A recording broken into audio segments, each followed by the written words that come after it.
They told me Christmas was canceled. I remember standing in my kitchen phone in one hand, cocoa in the other, reading the message like it was normal. Ice storms coming in heavy.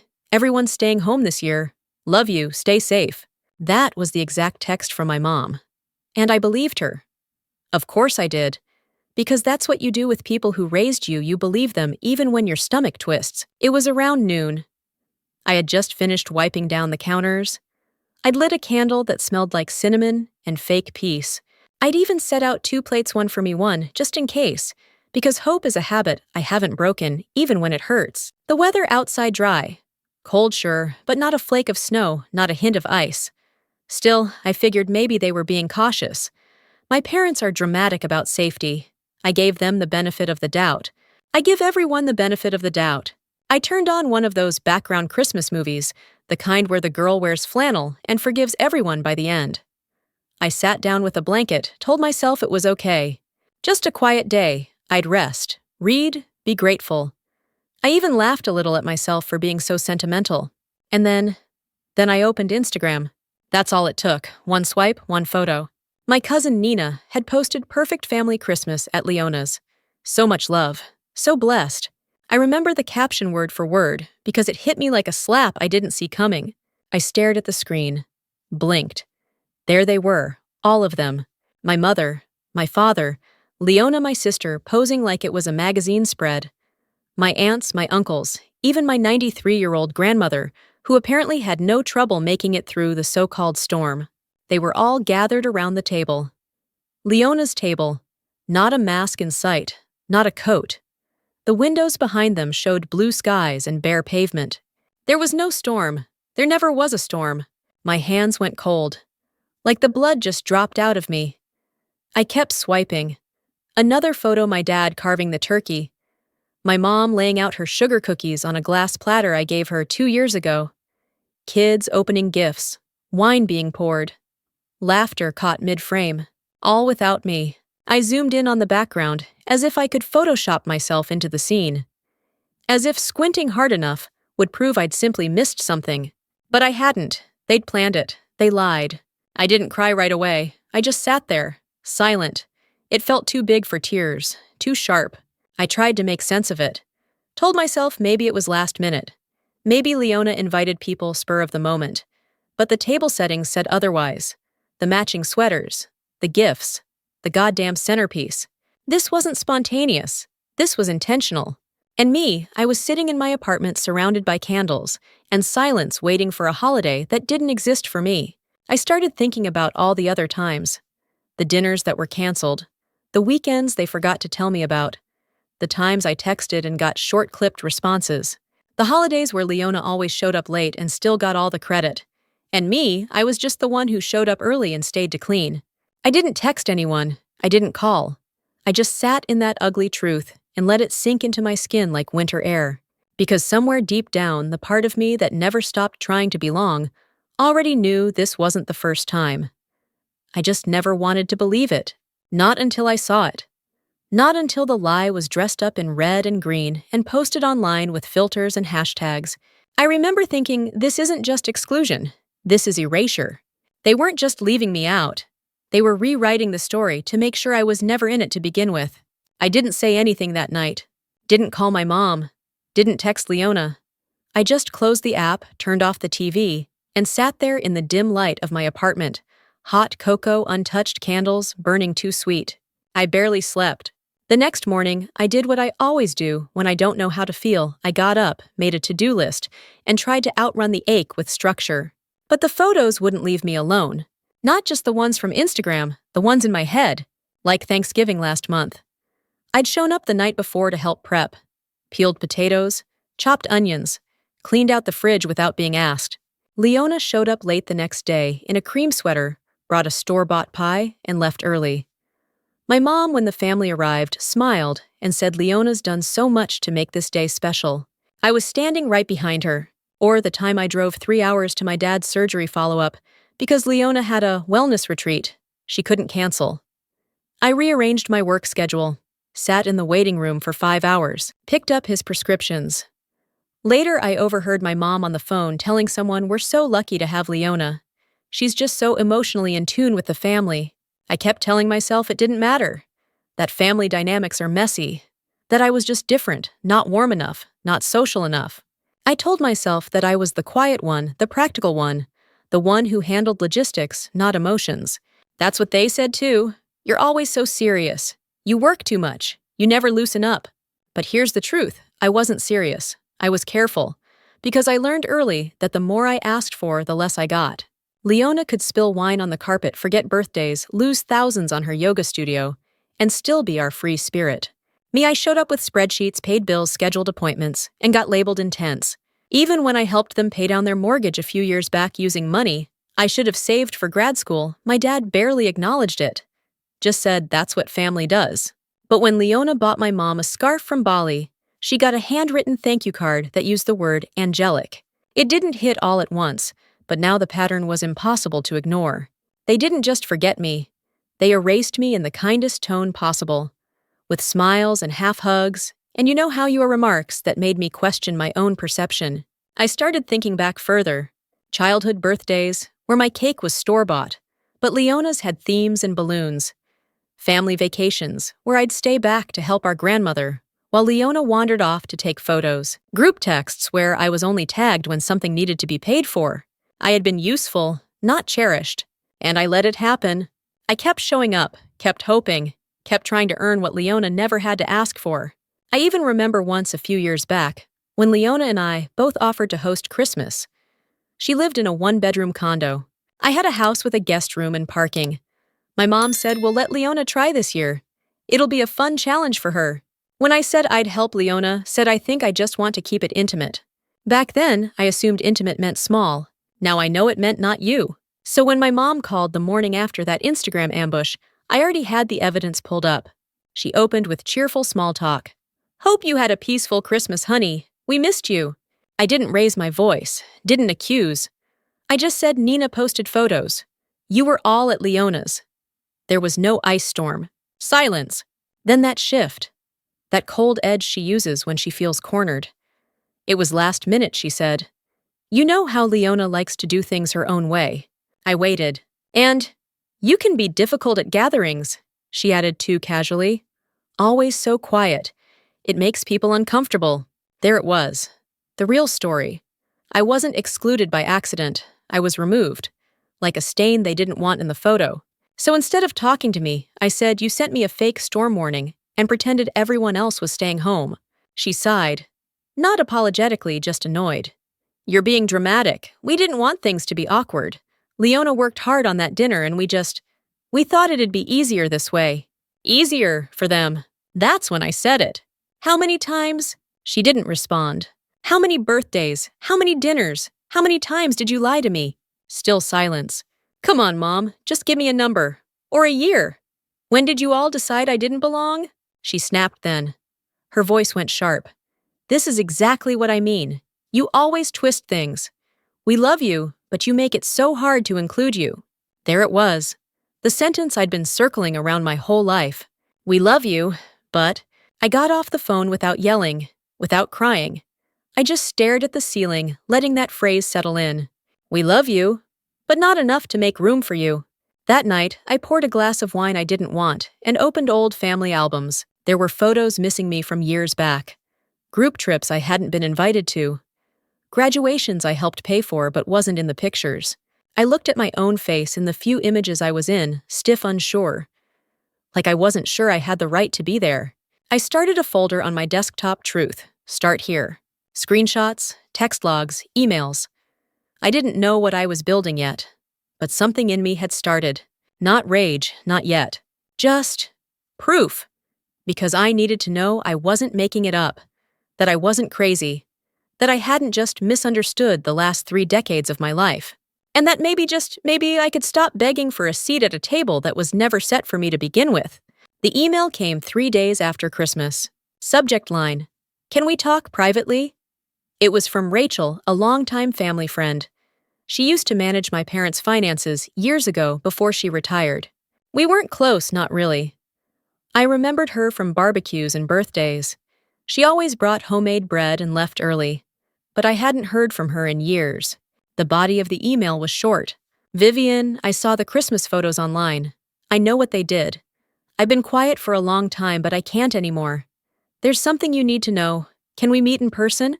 My stomach nodded. I don't know what I expected, a secret, an apology on their behalf. Maybe just someone to say you're not crazy out loud. We met at a quiet cafe downtown. I got there first, ordered tea, and sat by the window. When Rachel walked in, she looked nervous. She didn't hug me, just sat down and pulled a thick manila envelope from her bag. I've been carrying this around for too long, she said, sliding it across the table. He wanted better for you, your grandfather, and your parents. She looked down. They broke that trust. Literally. Inside the envelope were documents, lots of them. I recognized my grandfather's signature on one. Some were old bank statements. Others were legal filings I didn't understand at first glance. Your grandfather left you a significant inheritance, Rachel said quietly. Roughly $400,000. For your education, your future. I blinked. She kept going. Your father was named trustee. You were supposed to gain full access at 25. But that never happened, did it? No, it hadn't. I worked 2 jobs in college, took out loans, lived in a studio apartment with a broken heater for 3 years. No one had ever mentioned an inheritance, not once. Rachel flipped to another page. They started transferring money out before you even graduated. Large chunks all to Leona's accounts. Some labeled as investment, others just blank. I felt like my spine detached. I sat there, holding the edge of the table to keep from floating away.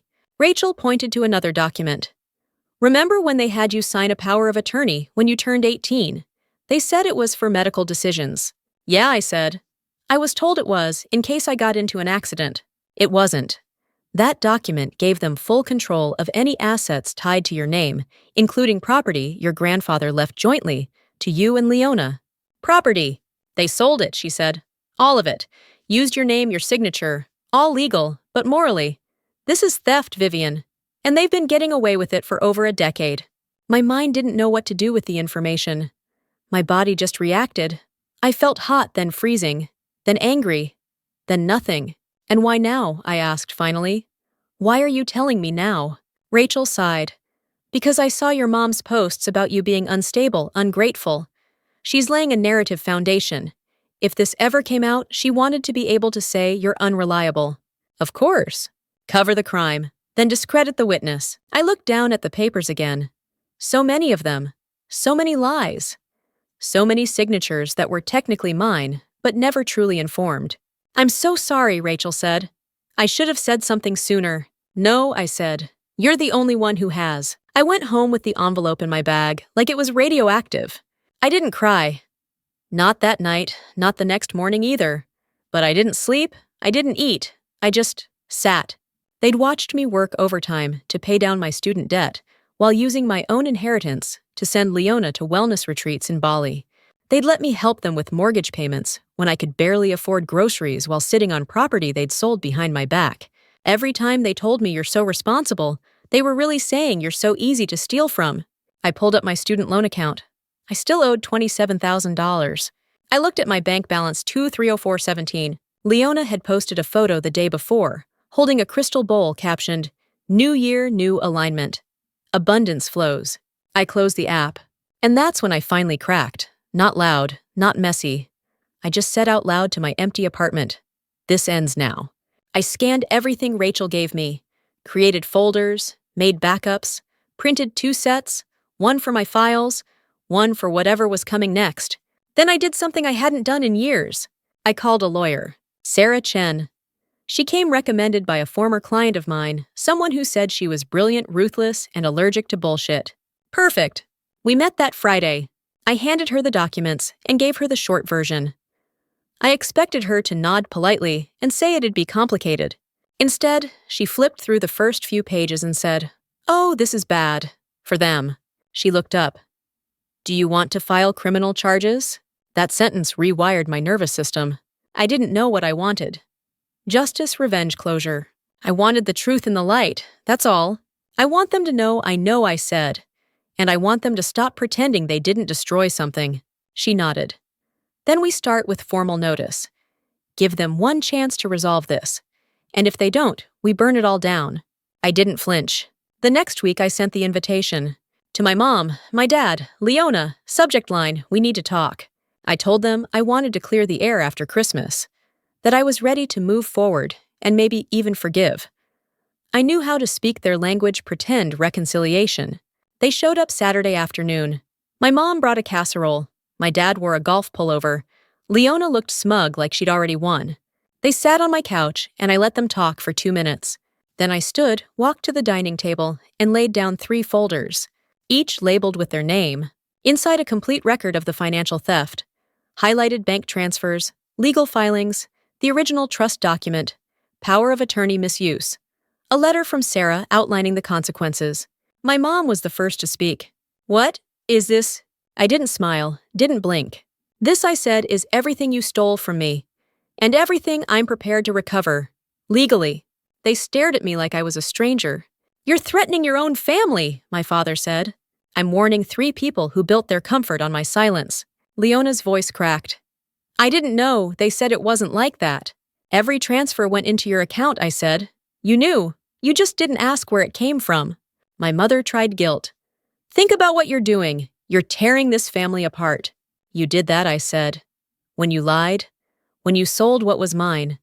When you sat across from me at dinner and let me pick up the check while you used my inheritance to fund Leona's spa.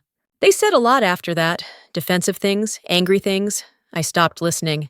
I gave them 48 hours. Confess, return what remained, and sign the settlement. Or face criminal charges. As they left, my mom whispered, You don't have to do this. And I said, You're right. I get to do this. They didn't respond in 48 hours. I wasn't surprised. They didn't sign the documents. Didn't return the money. Instead, they did what they always do, spin the story. By the 3rd day, the family group chat exploded. Cousin Nina texted, I don't know what's going on, but your mom is devastated. Can't we just talk? Uncle Rob chimed in. This is private family business. Blowing it up only makes things worse. My favorite, Vivian, maybe you just misunderstood how trusts work. I didn't respond. I just watched the narrative shift from me being forgotten, to me being ungrateful, from being excluded, to being the destroyer. Leona posted a vague story that afternoon. Sometimes the people you love the most turn out to be the most toxic. Protect your peace. Protect your peace. She used my stolen inheritance to fund a yoga brand about peace. I didn't rage, I documented. I sent everything to Sarah. She filed the formal criminal complaint within 24 hours.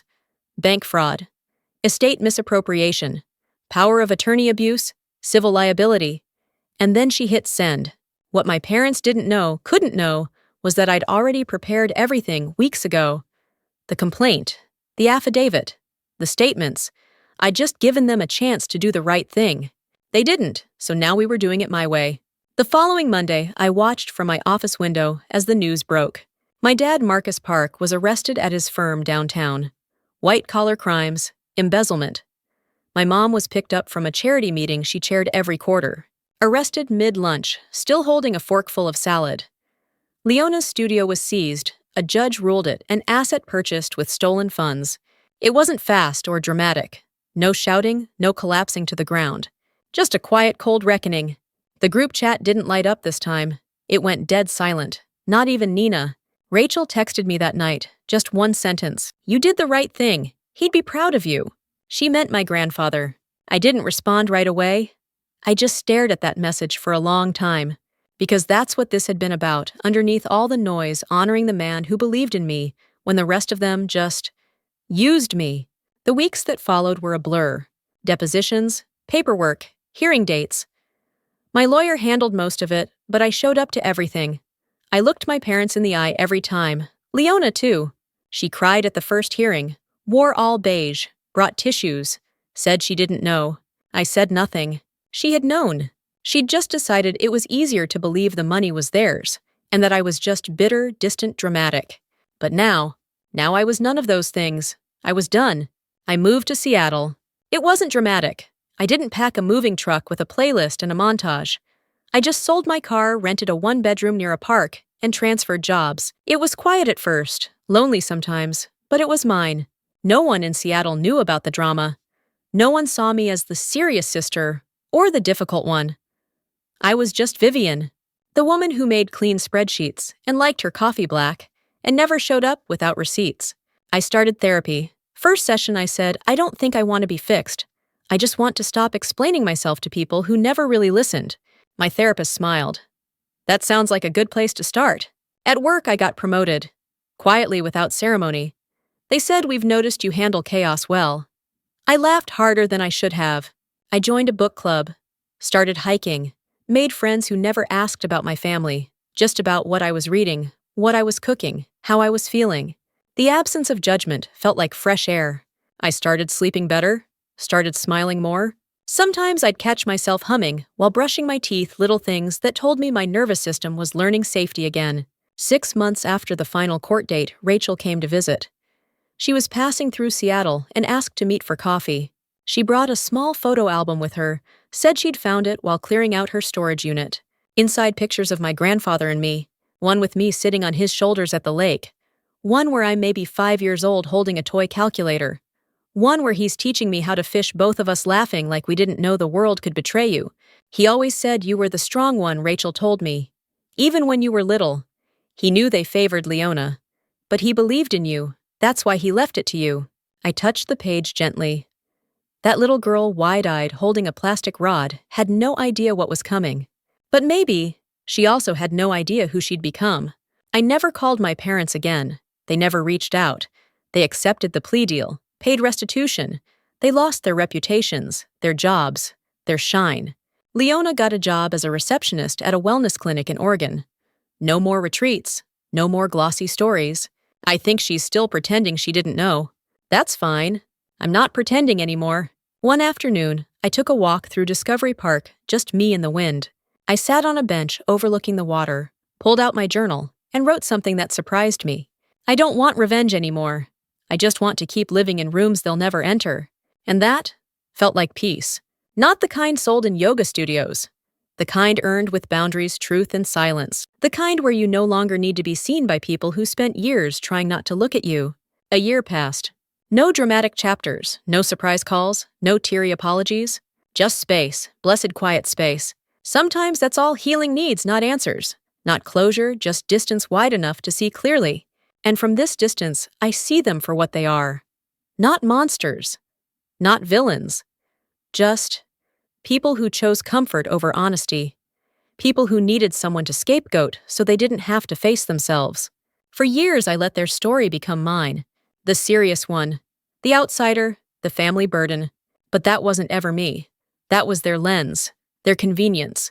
And I don't live in their frame anymore. The court case wrapped up with plea deals. No trial, no mugshots in the paper. But the truth still came out in the community, in their reputations, in the way people stopped inviting them to things without ever saying why. My parents paid restitution. They sold one of their retirement properties.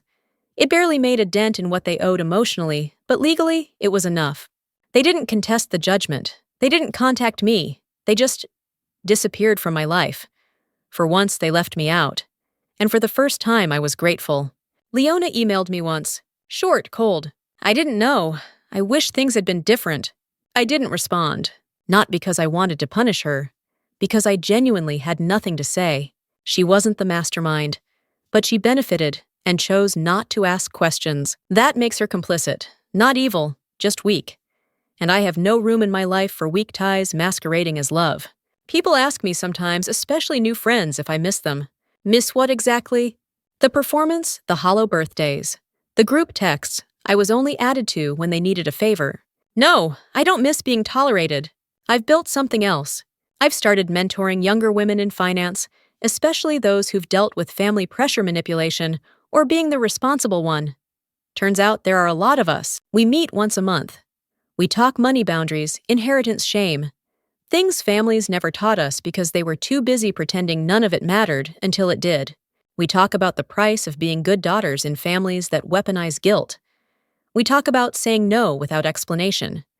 We talk about how freedom looks boring to people still chasing chaos. My apartment in Seattle is nothing fancy, but it's mine. I fill it with soft things. Books I actually read. Dishes I actually use. No one rearranges anything here. No one critiques the way I load the dishwasher. No one forgets to invite me. I light candles when I want. play music loud when I need to, talk to myself in the mirror some mornings, just to remind that girl, the one who used to cry in parked cars after family dinners, that she made it. One night I had a dream. I was back at that Christmas table, the one from the Instagram photo. Everyone was smiling.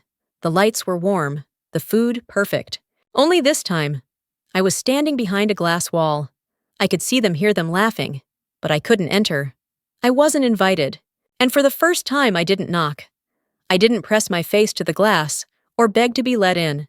I turned around, walked into the snow, and I swear it started to feel warm. I woke up calm. And I understood something. Sometimes we dream about closure, not because we want to go back, but because we need proof we've finally moved on. A few weeks ago, I took a walk through the market near my apartment. There was a man selling secondhand books, old weathered, under a makeshift awning. I flipped through one, a journal from 1987. Inside was a single sentence scribbled on the back cover. There are people who will never clap for you unless you're standing on a stage they built. I bought it for $1. Framed that page. It hangs above my desk now, because that's what my family tried to do, keep me small enough to manage, but smart enough to use. And when I outgrew their framework, they called me selfish, unreasonable, dangerous. But I wasn't any of those things. I was just done. The best part, I didn't need to destroy them. Life handled that. I just stopped participating in the lie. And when you stop showing up to a role they wrote for you, the whole play falls apart. This isn't a story about revenge. Not really. It's about the moment you stop trying to prove your worth to people committed to misunderstanding you. It's about walking away from tables you used to beg for a seat at and building your own damn house. It's about waking up one morning, realizing you're not bitter, you're free. I still get texts from extended family sometimes. Mostly empty gestures. Hope you're well. Miss you around the holidays. We should catch up soon. I don't reply. Because I don't owe them a performance anymore. Here's what I know now. Family isn't who shares your blood. It's who never makes you question your place at the table. Love isn't earned by shrinking. And peace doesn't arrive when you win, it arrives when you walk away clean. They thought they could erase me with silence. But I built a life so loud with truth. They can't ignore it now. Sometimes freedom doesn't look like a grand exit or a dramatic confrontation. Sometimes it's just choosing to stop showing up for a story that was never written for you. I didn't get revenge in the way they feared. I didn't ruin them. I simply removed myself. And in that silence, everything they built on my silence unraveled. You don't always need to fight to win. Sometimes walking away is the loudest truth you'll ever speak. So if someone hands you the eraser, would you let them rewrite you, or would you finally take the pen?